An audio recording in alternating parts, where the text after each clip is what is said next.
Hello.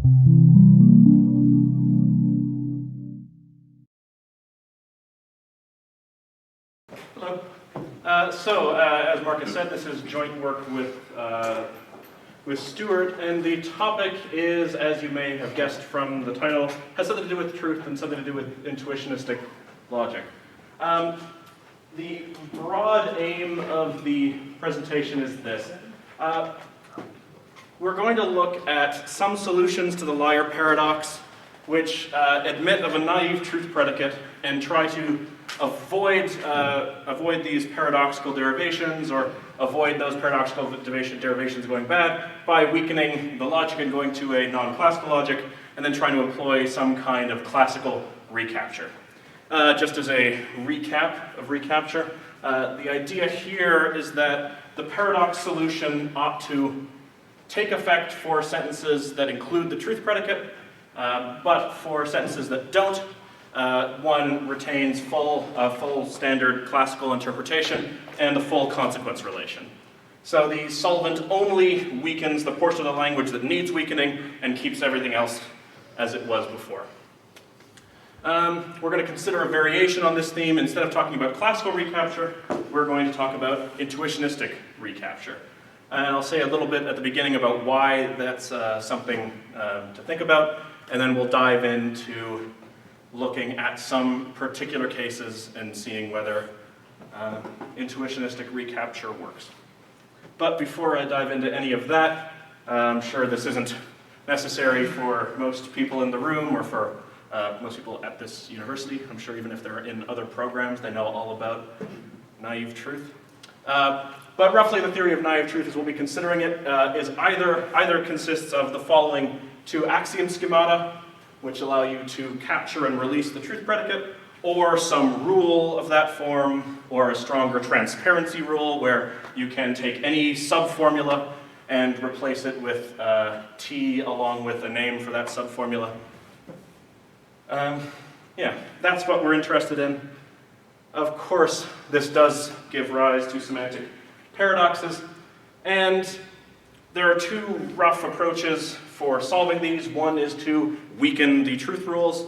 Actually, naive truth is far too strong, so we should adopt a Tarskian truth definition or some other kind of approach. Or one can maintain the full truth rules and weaken the logic. As I mentioned at the beginning, the second route is the way we're interested to go. And again, the idea here is there are a ton of such solutions, and many of them rely or somehow invoke this criterion, or invoke classical recapture as a criterion of success. So, as I mentioned at the beginning, the weaker logic ought to apply to the fragment of the language that includes the paradoxical vocabulary, the truth predicate in our case, but not everywhere else. And so, again, another way to think about this is that the non-classical logic is a restriction on the full language, but only where the truth predicate occurs, and we can retain full classical reasoning everywhere else. All right. So, the picture here is one starts with some non-trivial, interesting mathematical theory, Dedekind piano arithmetic, or ZFC, or something to that effect. Add a truth predicate with the appropriate rules, weaken the logic, and then try to show that any consequence that you get just for the restricted language, not including the offensive vocabulary, is still a consequence of the full theory enriched by the truth predicate and this extra sort of non-classical machinery. All right. So, I don't want this point to be taken too strongly, but we've noticed, or in conversations, Stewart and I have noticed that there is something of a schism in the non-classical logic community. On the one hand, you've got folks who are interested in things like anti-realism, constructive mathematics, broadly intuitionist or in intermediate logics. Here are some well-known suspects: Brouwer and Heiting, Dummett, Provitz, and so on. And they're interested in sort of constructing non-trivial and deep theories on the basis of intuitionistic logic. And of course, intuitionistic logic is already not appropriate for solving any paradoxes, but that's not a surprise. And on the other hand, we've got people who focus on other kinds of non-classical logics, usually in the family of this FDE, namely first-degree entailment.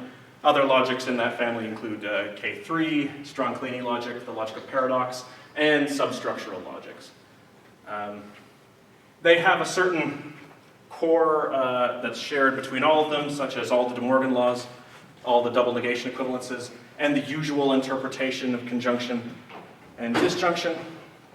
Some of these are paraconsistent, some are paracomplete, but there's a whole family of such logics and logicians studying them.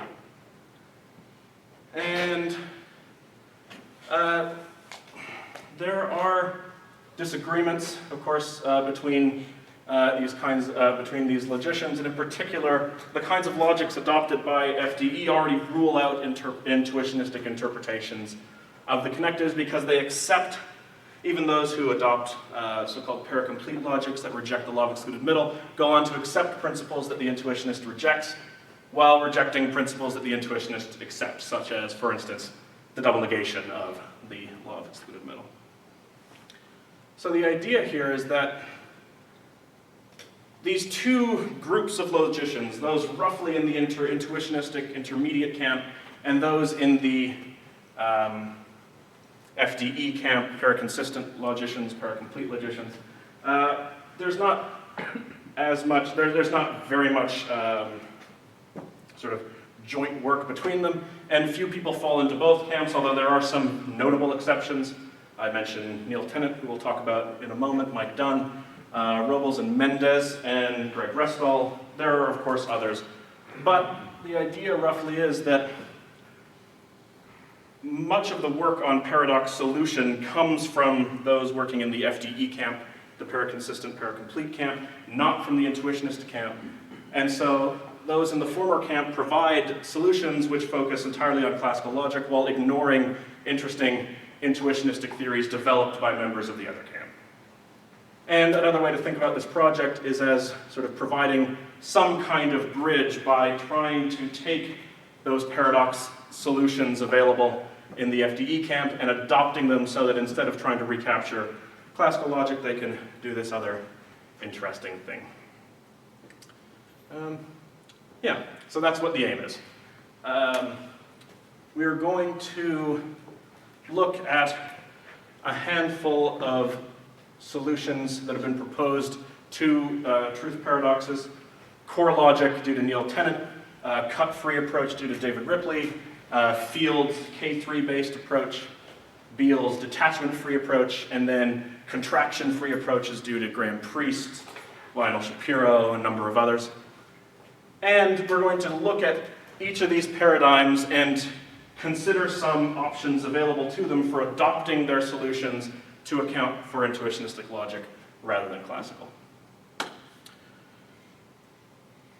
Now, the way this is going to work is that we found that in looking at these paradigms, that in these various solution paradigms, that they tended to fall into one of two camps.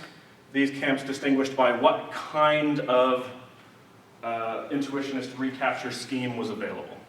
So we're going to distinguish two plans, and for some of the paradoxical approach, some of the paradigm solutions follow one, and for some follow the other. The plan A, as we call it, is going to proceed as follows. Take the logic in question and weaken its negation and weaken its conditional to intuitionist interpretations of those conditionals, or in particular, sub-intuitionist interpretations of those connectives.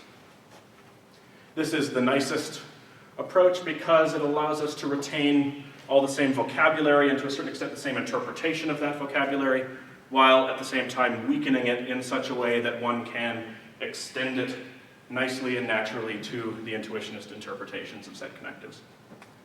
That doesn't always work, so we are also going to follow, where needed, a plan B, which relies on this well-known trick that allows one to translate intuitionistic logic into classical S4, which we'll give as the Gödel translation.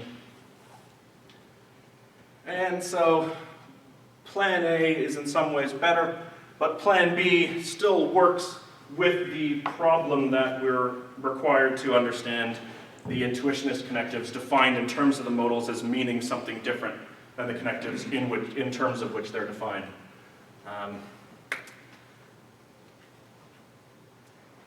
Well, we'll see some other issues with these two as we go along, but at least keep these plans in mind as we go. All right. One reason why plan A is more or less inappropriate for some of these logics right away is due to them sharing a De Morgan negation. Now, De Morgan negation is, well, we'll see examples of them as we go, but the core thing you need to know is that they satisfy all the De Morgan laws, including this one, which the intuitionist rejects, and a De Morgan negation also satisfies both double negation introduction and elimination, and the intuitionist also rejects double negation elimination. And in particular, for systems like LP and FDE, the proof systems for these logics rely heavily on having all of the De Morgan laws. So, for instance, in the sequent calculi for systems like FDE, LP, and K3, the standard move is to, instead of having just a pair of rules for negation, a rule that allows you to introduce negation on the left and one that allows you to introduce it on the right, instead what you have are rules for introducing complex formulas that include negation on the left or the right. So for instance, you'll have a rule not for introducing just a negated atomic, but rather you'll build it into the axiom that negated atomics are also, satisfy that property. And then you will build in rules of this form where you introduce, on the left and the right, negations of conjunctions or negations of disjunctions, for instance, rather than doing what you normally do, which is just pushing a sentence across the turnstile and adding a negation in one way or the other. So this is a perfectly standard rule for these systems, and it immediately generates the unacceptable De Morgan law. And we at least don't see a clear way of adopting those proof systems to weaken that negation. The sequent systems in particular just don't seem to work if you weaken the negation principle, or at least it's very hard to see how you get anything resembling even the weaker kind of negation by dropping these negated connective rules. So that's the reason why we've introduced Plan B, and we're going to follow that for LP and K3, because we don't see a way of adopting those logics nicely in order to allow us to do a Plan A style approach. However, Plan A does work nicely for both Tennant and Ripley, so we'll start there, then move into talking about LP and K3, and finally talk about these contraction-free systems for which we gesture at some solutions of the Plan A variety and some of the Plan B variety, and see roughly how they wash out. So, as I mentioned, Tennant is an exception to this schism claim that I made earlier. He has, for a long time, worked on a logical framework that he now calls core logic, which is intuitionist in a sense and also relevant in a sense, and so sort of takes on motivations both from the intuitionist camp and from the other opposed non-classical camp. And roughly the idea of his that allows his system to avoid or to declaw, so to speak, the paradoxes is that he has a demand that all of the derivations in his proof system must be normalizable. Or not even normalizable, but normal.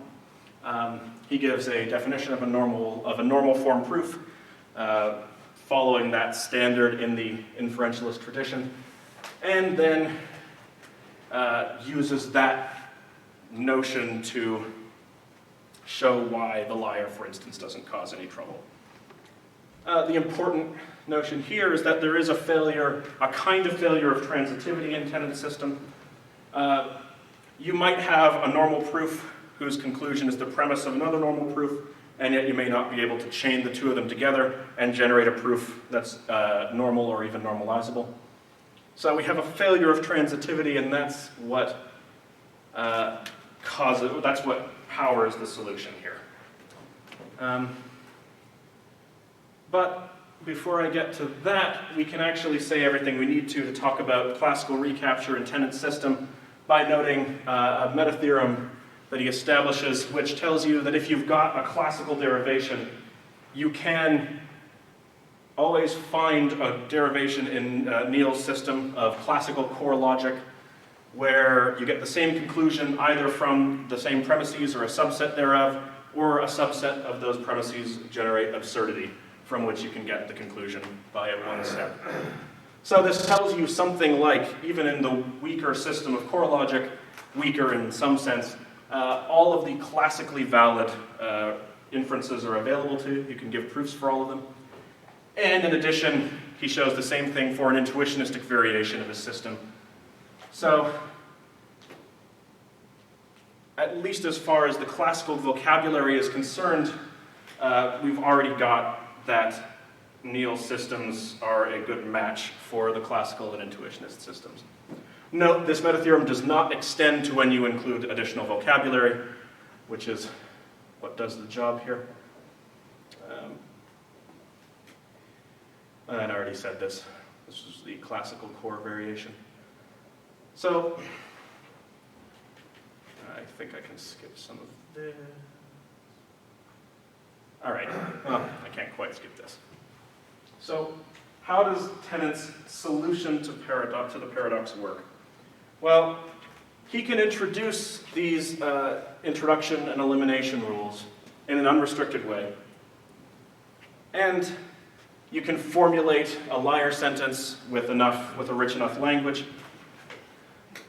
And in the resulting system, you can generate a core proof that the liar sentence is true, or a proof of, I should say, the liar sentence, while at the same time, a derivation of the liar sentence is not true, both without any undischarged premises. So you can both prove and refute the liar sentence. However, what he goes on to show is that you can't chain these true proofs together in the right way. You cannot try to chain these proofs together there's no way to chain these proofs together that generates a normal form proof. And so, and as we say here, any attempt to chain the two together will result in some sort of bad looping behavior. And the result is that while you can prove the liar sentence and its negation, what you can't then do is use that to do any serious damage. And in particular, this demand that proofs be normalizable tells us that, in some important sense, you can't prove the liar sentence and its negation at the same time, so to speak. And he tells a story about how that really gives you reason not to hold that you can actually both prove and refute the liar sentence, but for time considerations, I'm going to wash over those details. If you're interested, I'm happy to talk about them in the question period, but we do have a bit to get through. So,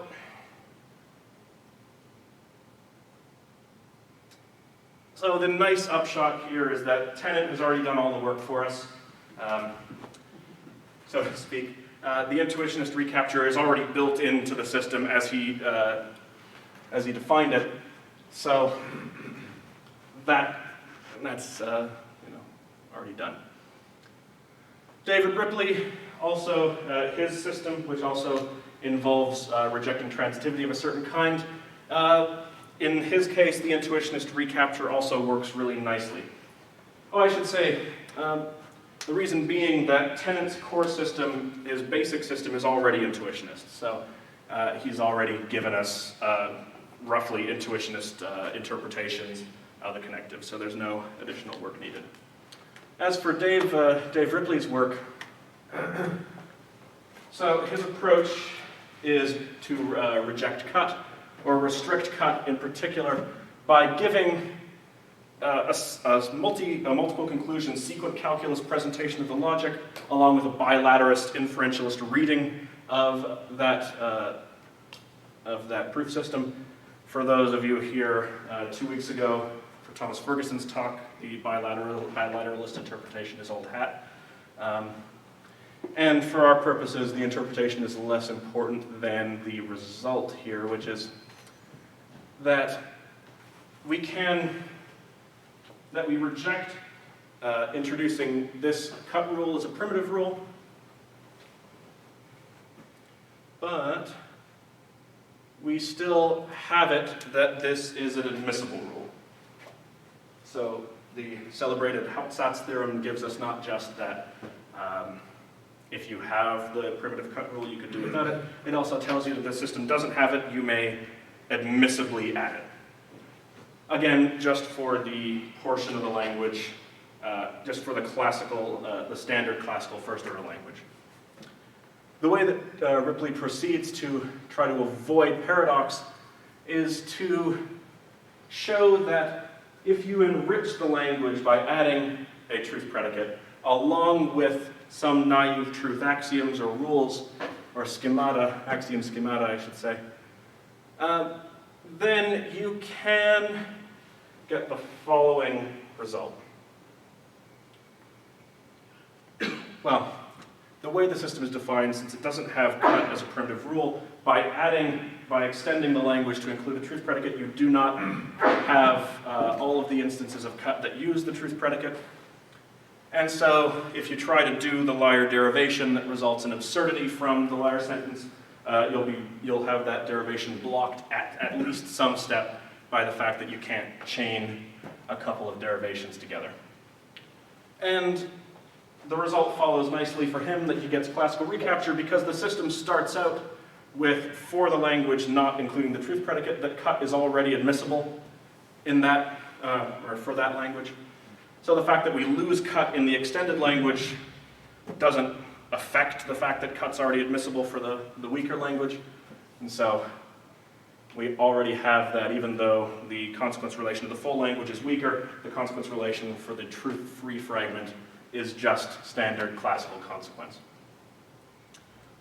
And Morgan, in, I believe, 2014, gave a nice result, or showed a nice result, that Dave's treatment readily extends to intuitionistic logic, pretty much just weakening the sequence system to include only either empty or singleton conclusions, or empty or singleton succedents for any sequent, does the trick. So that trick works to take a standard classical sequence system and weaken it to an intuitionist system, and Dave's result extends just as nicely to that framework.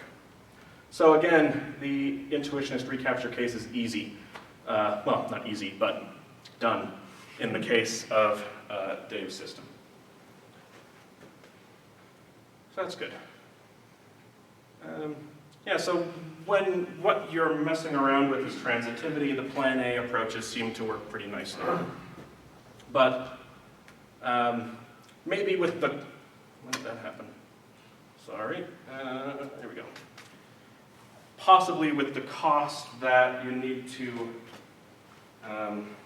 account for the fact that cut doesn't work, and that in particular when giving derivations in mathematics, one uses cut all the time. And so there's some cost to be paid by losing this rule, but at very least it works, and you can consider whether the cost is worth taking on in order to add a naive truth predicate to one's theories. But moving to systems where we need something more like Plan B. So as I mentioned, these systems which extend FDE, particularly LP and K3, they already have a negation that is independent of intuitionist negation. And so the plan A approach just doesn't work. So the way we're going to go is to build some modals into these logics and then attempt a Gödel translation to generate a sub-intuitionistic logic inside these FDE family logics.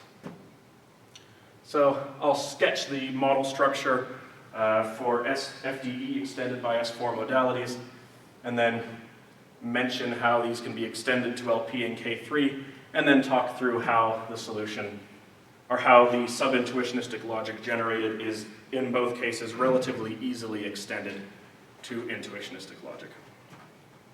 So we'll assume a standard standard language, propositional language, just including conjunction, disjunction, negation. We will define material implication as usual, and have two modal operators along with our quantifiers. And the model structure here is going to be a 5-tuple. The frame, I should say, is going to be a 5-tuple consisting of a collection of worlds, a distinguished base world at, an accessibility relation, which is appropriately S4-ish, that is to say it's a pre-order. And in addition, the base world accesses every world. For the first order framework, we'll need a non-empty domain and this little d function assigning domains to individual worlds, which is non-shrinking along the accessibility relation. Right. And as usual in FDE, we need to interpret predicates by giving them both an extension and an anti-extension. So we'll introduce these three functions to interpret elements of the language, or elements of atomic sentences. So constants or domain objects, again, at a particular world, or at the base world, so to speak. And if P is an n-place predicate, we will give it, on the one hand, a collection of objects that satisfy it, and a collection of objects in the domain that anti-satisfy it. And we'll say that some atomic sentence is at least true when all of the terms mentioned in the atomic sentence are in the extension of the predicate, and at least false when all of the atomic sentences are in the anti-extension of said predicate. Then we need to do the usual work with giving a variable assignment in order to interpret the quantified language, but this is all fairly standard, and we don't need to know too many of these details. Andrew, can I just ask one question? Yes. So then the constants name, since the domains are lined up, the constants then name the same thing across? Yes. Yeah, that's right. Yeah. At least that's the idea. All right. So we will also take and then finally the evaluation will take us from worlds and variable assignments and a formula to some subset of 1 and 0.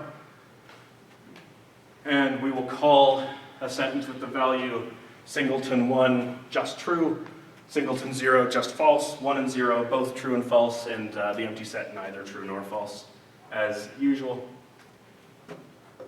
And as I sort of roughly gestured at earlier, when 1 is in the value assigned by V to a formula at a world and at an evaluation, or at a variable assignment, we'll call it at least true and at least false when 0 is in there.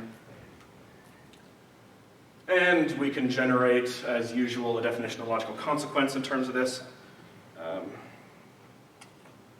which is just that gamma, or delta is a consequence of gamma just when, for any world in the frame, if every gamma is true, then some delta is true. All is quite standard. And then, as usual, define up full consequence, or full validity as this sort of model restricted notion, but holding over every model of the collection of frames. All right. So that's for getting FDE is extended by S4. Now we can extend these to the various logics constructible out of FDE as usual. We can get to classical logic pretty straightforwardly by demanding that the extension and the union of the extension with the anti-extension exhaust the domain, and the intersection of the extension and the anti-extension is always empty. That tells us every sentence is either just true or just false, which is great. And it's easy to see by making this additional alteration, one winds up with just a set of classical models as defined earlier. So we'll just define the classical models to be those in the class earlier defined, satisfying these conditions. And we get the correct account, which is that we get the correct consequence relation, which is that gamma has delta as a consequence in classical S4, just in case for each classical model the consequence holds in the classes of models we described. So that's all pretty straightforward. You can just cook up classical S4 by taking the model structure we've already got and then just cooking up the S4 fragment of it to be classical logic. And then for LP, we can define the set of LP models to be those that just satisfy the union exhaustion requirement, that the extension and extension of any predicate exhaust the domain of some particular world. And then define up similarly an LP consequence and get that the consequence as restricted to the LP models as we define it matches LP consequence in addition to the modal vocabulary, or with the addition of the modal vocabulary, I should say.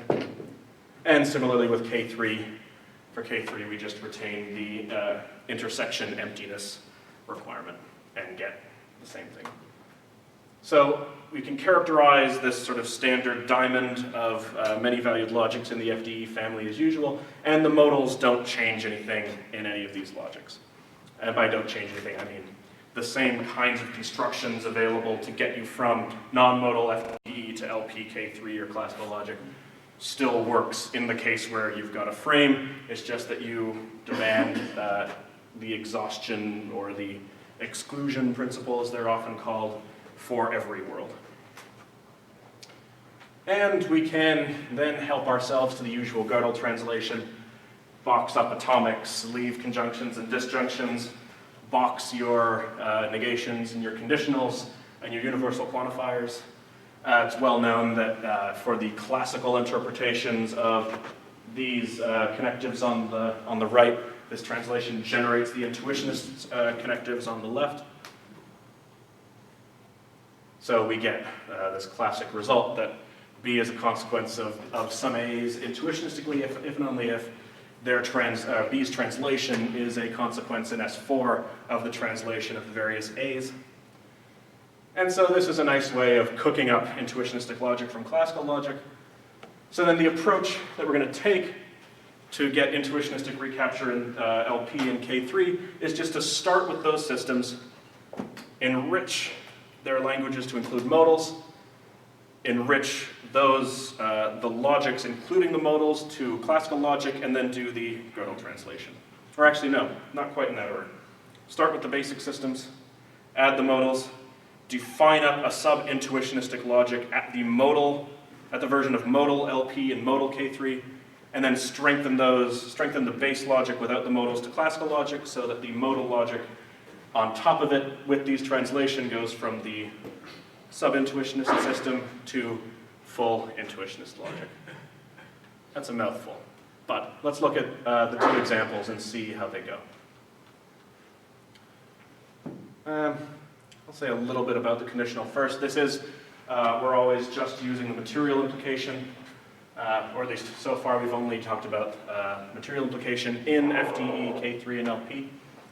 And as is well known, in LP and FDE, modus ponens or detachment fails. And in K3, so-called conditional proof or the deduction theorem for material implication fails. These are all standard results, and the construction we're going to look at relies on them. But I don't need to say too much more about. I guess, just to give myself a piece of terminology, I'm going to refer to, I'm going to use the phrase the quest following JC to refer to a particular research project wherein, working in first degree entailment, one recognizes the material conditional there is not particularly valuable and seeks to replace it by some strengthened conditional that allows one to do more interesting, or give more interesting derivations, allows you to generate more theorems and more consequences. And it's been a common research project in particularly the relevant community to try to give such conditionals. But I'll mention the quest on a few occasions, but the point there is to recognize material implication is inadequate and replace it with something that actually works. But as we know, JC, or as probably I assume he's spoken about this in this venue before, JC has given up on this quest. He no longer is interested in finding a better conditional. He thinks a detachment-free conditional is perfectly adequate in LP, and he's got a story as to why that works. For time reasons, I'm going to skip it. But notice JC's classical recapture works in the following way. He notes that while modus ponens isn't valid, this other argument is. With modus ponens, but with the additional conclusion that A is a true contradiction, so to speak. And he notes that when we have good reasons to reject that A is a true contradiction, we can ignore that conclusion, and so we're left with B itself, and we can just recapture detachment in the places that we want it anyway. So he's going to say the places where, or the parts of the language where we can safely assume that we're not going to run into true contradictions are ones where we don't have the offending vocabulary, like the truth predicate, for instance. And so in those cases, we can just ignore the possibility, or when we don't have the truth predicate around, we can ignore the possibility that we'll run into any true contradictions and just wind up recapturing classical logic by recognizing that detachment will still work in those cases, because we just ignore this additional conclusion. So that's for the classical recapture. Right, more about his view. The thing that matters for our purposes is that this feature of LP, which allows the detachment-free approach to get off the ground, nicely lifts up to the translated, the Gödel translated vocabulary in LP extended by S4. So if we give the translation of the conditional following the Gödel translation in LP, we still get that connective doesn't satisfy modus ponens, but this logical consequence does hold in LP extended by S4. We still get that A arrow B appropriately translated along with A either gives B appropriately translated or this contradiction appropriately translated. So, JC's classical recapture solution does translate nicely to a kind of intuitionist recapture using this Gödel translation, just because the same feature that he relies on in regular LP still holds in the sub-intuitionistic logic definable in LP with some modalities. There's more to say there, but we are running low on time, so I'm going to finish up with Beal and say a little bit about Field. Field uses K3, and while he doesn't use material implication, he engages in the quest and defines up this conditional. That's supposed to be not a single arrow, but a double arrow. I'll use that symbol to talk about Field's conditional. And he goes on to show a nice result, which is that this conditional that he defines up is not strong enough to generate Curry paradoxes and doesn't allow you to sort of carry through liar-like reasoning. So you don't get bad results when you take a theory of naive truth and interpret it using this conditional. What he does show is that when you can safely assume that A and B are appropriately classical, and that both of them make the law of non-contradiction true, or the law of non-contradiction is true of both A and B, then his conditional just collapses down to material implication. Which is to say, for that fragment of the language where you can safely assume that there aren't any gaps, his conditional just is the material conditional, and so that fragment of the language just is classical logic. This gives you classical recapture because he takes it that the fragment of the language where you can safely assume there are no gaps is just going to be the fragment of the language that doesn't include the truth predicate or other offending vocabulary that will generate paradoxes, which is nice. So that's how he gets classical recapture. I'll also say that for the rest of the language, for any sentences where you can assume that they're not gappy, the interpretation of all the other connectives winds up collapsing back to the classical interpretation.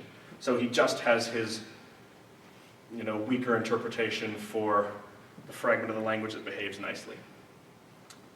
I have a bit to say about that, but the important thing here is that if we extend K3 by some S4 modals, the Gödel translation works just as easily as it does in the case of JC's LP solution, and so that's easy, that's done. All right, okay. With the time left, I'm going to talk about the case that gets trickier and I think a bit more interesting. Unfortunately, it's not a whole lot of time, so I'll have to do some cutting here. But the last kind of solution, or the last kind of paradox solution we're going to be interested in are contraction-free approaches. These involve rejecting the structural rule of contraction, which are sort of, in some sense, captured by these two consequences, these two valid arguments. And the idea is that by restricting contraction, we wind up blocking the Curry paradox, or the usual Curry derivations and the usual liar derivation, and everything works out great. But the result is that we are now reasoning in a substructural kind of setting. I don't need to say too much about this. The idea here then is that we've got, you add this truth predicate, and in the language, including sentences that have the truth predicate, you reason in the substructural system, but there are ways of taking that substructural system and fairly naturally extending it back up to classical logic. We'll see a couple of those as we go. But that's still the same basic idea of classical recapture we've been working with the whole time. I'm going to work, for the purpose of this talk, in model theory, talking with using the ternary relation semantics. And we'll see how these solutions work. Okay. One thing to note is that the systems I'm interested to discuss are all extensions of first-degree entailment. So they add to first-degree entailment a conditional obeying some minimal properties or some other collection of properties. And the logic in question I'm going to be talking about at length is this logic B for basic affixing system, which is just the extension of FDE by a conditional that obeys this identity principle, the rule form of modus ponens, and some rules for transitivity. So let's look at the ternary relation semantics briefly so that I can start to sketch how these recapture solutions work. The important fact here is what in the intuitionist, or broadly sort of proof-theoretic tradition called separability. That the interpretation of the various connectives can be separated so that you can make changes to the interpretation of the conditional while leaving the negation unchanged, and vice versa. And this separability fact is one of the core I think it's a feature of the ternary relation setting. Although it's going to wind up having some effects on how these recapture solutions work, or recapture methods work. I'll talk about this as I go, but we're going to roughly look at two variations on plan A, one of which I'll say a bit about, the other of which I'll largely skip over, and a version of plan B that, I say two here, but I'll just talk about one for now. So, a ternary relation frame is a four-tuple consisting of a set of worlds, a subset of normal worlds, a ternary relation on the set of worlds, and an operation, this Sylvan-Plumwood star. The ternary relation is going to interpret our conditional, and the star will interpret a negation. And we'll need to define up a reflexive and transitive order using this, this condition here, so that x is less than y just when there is a normal world such that there is a z that's normal such that r is z, x, y. The star is going to be an order inverter on the order, or on this defined order. So if x is less than y according to that order, then y star is less than x star. And we've got some tonicity conditions on the relations, but that isn't terribly important for our purposes. Right. And to build models, we introduce a binary valuation. That takes us from sentences and worlds into values. Conjunctions and disjunctions are as you might expect. And for a ternary relation, or sorry, for the ternary relation comes in the interpretation of the conditional, which tells you that A or OB is true at some world just when, for any pair of worlds that stand in the second and third place in the ternary relation to the world from which you're evaluating the conditional, if A is true at the first of them, then B is true at the second of them. And not A is true at a world just when A fails to be true at its star. There are ways of giving more intuitive interpretations of these things, but time does not allow me to dig into them, so okay, so good. One of the things that we need here is, just like in the Kripke semantics for intuitionistic logic, we have a heredity condition on this order. So for any sentence, if it's true at a lesser world, then it's true at any greater world. You can show this in the usual way. And given this, we can define up logical consequence by replacing the set of all worlds with the set of all normal worlds. So gamma has delta as a consequence just one for every normal world. If all the gammas are true there, then some of the deltas are true there. So we ignore all of the non-normal worlds when it comes to evaluating good arguments. We only bring in the non-normal worlds in the evaluations of negations and conditionals. And the key feature here is that, or one of the key features is that conditional is valid just when, for any world anywhere, including the non-normal worlds, if the antecedent is true there, then the consequent is true there as well. All right. Here are some axioms. We don't need to dig into that. So, as I mentioned, I guess I can point to the axioms a little bit and say that if you squint and know FDE, you'll note that that FDE is sort of hiding in the background here. Well, I don't need to say okay. No. Essentially what this logic is an extension of FDE that simply adds this conditional so that statements that are only valid consequences in FDE can be stated in terms of theorems using the conditional in this extended logic. We can add the law of excluded middle by enforcing this condition that whenever x is a normal world, then its star is less than it. And this, doing this to B generates this logic Bx that JC used to find appealing, but we don't need to worry about that so much, just as this condition.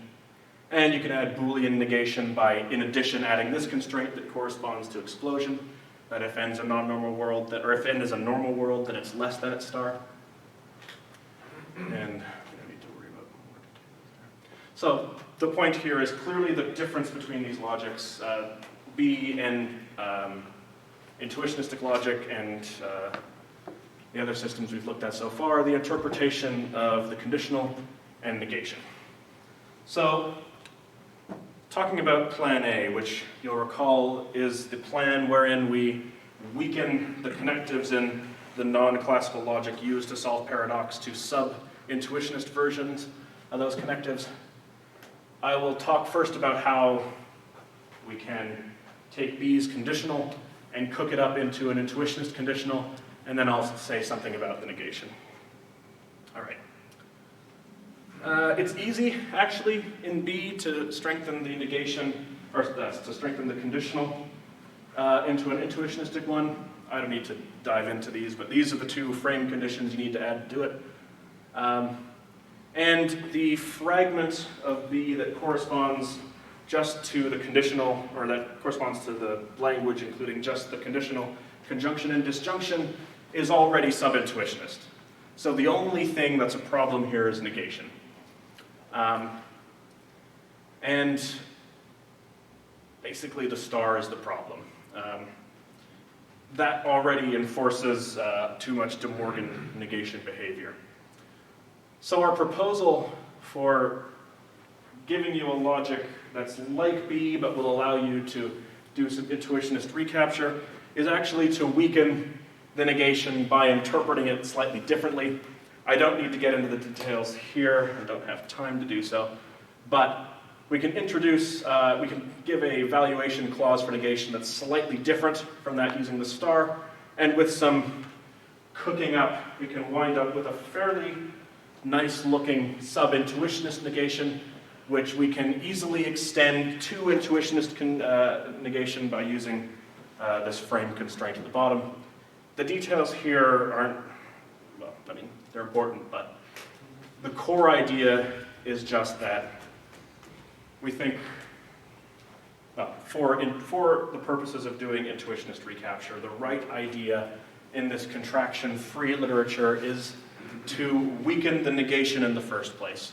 Weaken the negation to a sub-intuitionist connective, then that allows you to both recapture classical negation in addition to the negation that is standard to FDE in these logics.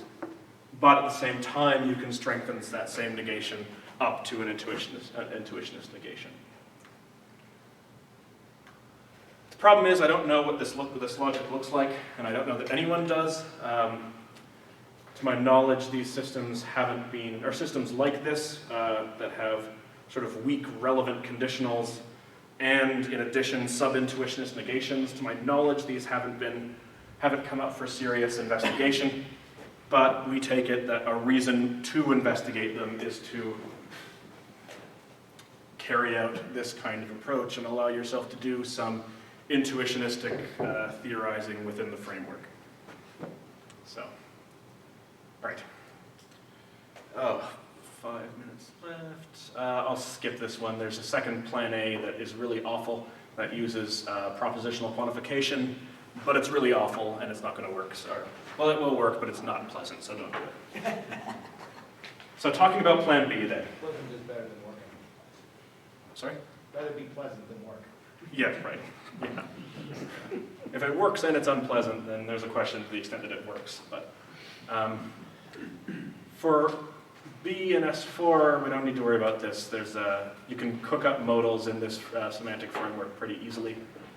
And I guess just given how little time there is, there's a nice result to the effect that in the strong relevant logic R, classical S4 is actually embedded in that logic, in the fragment of the language that just includes negation, conjunction, and the modals, or in the modal. So here's another way of doing here's a way of doing plan B in this setting, is start with your weak contraction-free logic, and then for those cases where the truth predicate isn't going to be a problem.